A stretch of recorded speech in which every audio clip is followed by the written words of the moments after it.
Hello, everyone. Welcome to Follow Him Favorites. This is where John and I share a single story to go with each week's lesson. John, we're in 3 Nephi 1 through 7. I was reading about the Gadianton robbers and how some of them converted and came back to live among the people. And I thought of a story I've heard you tell many times about a man who converted to the gospel. I was leaving a mall downtown Salt Lake City, and there was somebody standing by a table at Deseret Book at a book signing. So I went and bought his book. This guy's first name was Mario. He's part of organized crime, Hank. When he gets home, his wife says, "Hey, I let a couple of young men in suits in the house." And he's like, "What?" "Yeah, a couple of young men in suits. They were missionaries." He's like, "They're not missionaries. They're federal agents. I told you never open the door for anybody." And they have this big fight. She's like, no, they were too young. I don't think they're federal agents. Long story short, he's watching for him the next day. And he says they round the corner. One of them looked like he was about 12. And the other was maybe 18. I thought, okay, here's what we're going to do. I'm going to open the door and see if they'll walk past me, because a cop will never let you get behind him. And I didn't know that. He learned that in organized crime school. He opens the door and these two elders walk right past him. Okay, they're either really highly trained or they're missionaries. They sit down and start to talk. Mario eventually becomes convinced, okay, these guys are really missionaries, and he starts firing every tough question he's got at them until it gets so late. One of the missionaries starts looking at his watch.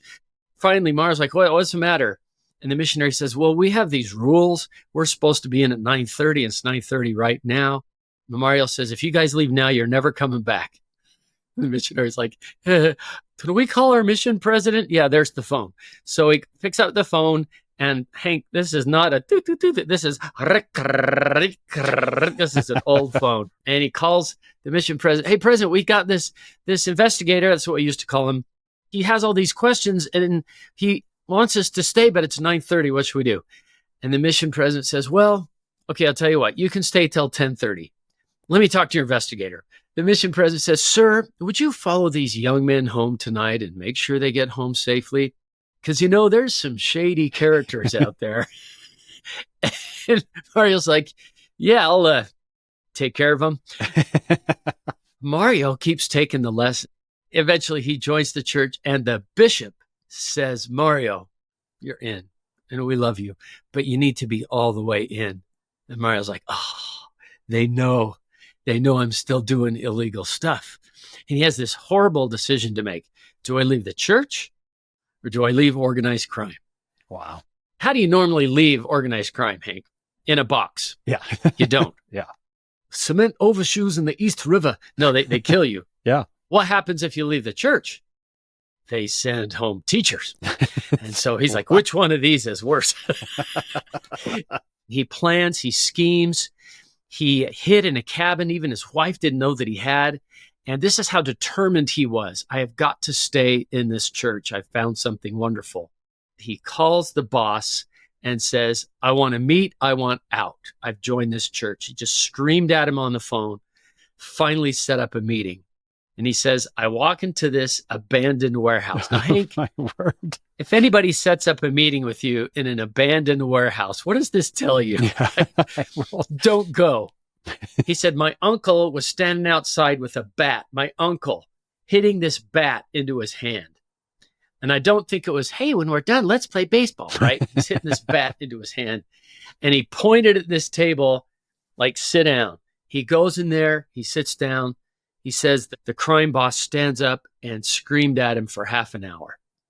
It's finally like, is it my turn? He's like, look, I've joined this church. And I've become what we used to, remember, this is an old story. I've become a Mormon. The boss sits back in his chair and he goes, Mormons. I know these people. Mario's first thought was, the Mormons are connected? Oh, wow, what a scam. I should have seen this coming. This is brilliant. He's like, no, that's not it. He says, I know these people. Apparently what happened, they had a newly elected governor in this state.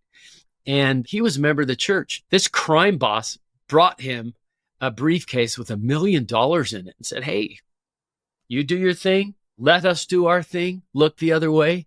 Here's $1 million tax-free. And this governor Latter-day Saint governor said, take your money, get out of here. I'm going to take you down. And this crime boss was like, you're going to be one of them.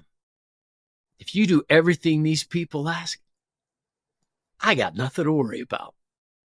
And he walked out of the abandoned warehouse. Wow. And Mario said, I think I'm going to take a bullet in the back. And he never did.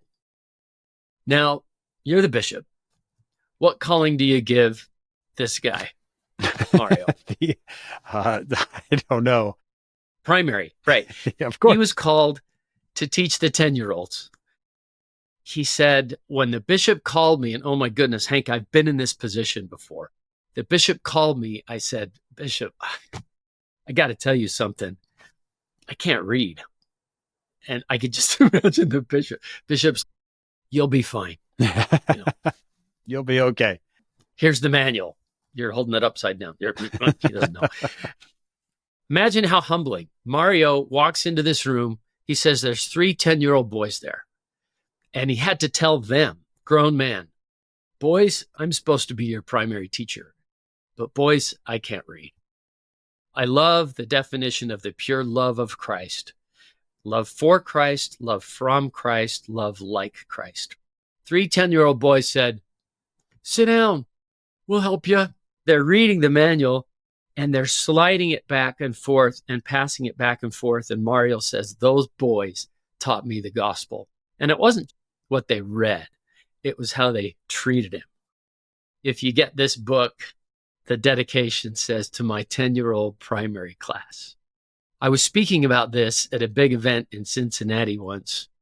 Somebody raised their hand. I mean, we're in a room with 2,500 women. And Yeah. I just thought, take the comment. And I did. And this woman says, I'm sitting next to the person who wrote that book. She was the ghostwriter for the book.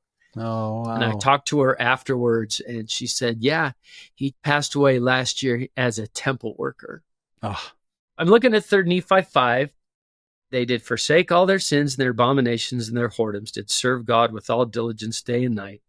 And it talks about the Gadianton robbers, and Mario didn't do anything as bad as these guys. As many as would repent of their sins and enter into covenant were set at liberty. It's such a cool story. So when I read this, I think there's hope for everybody. wow.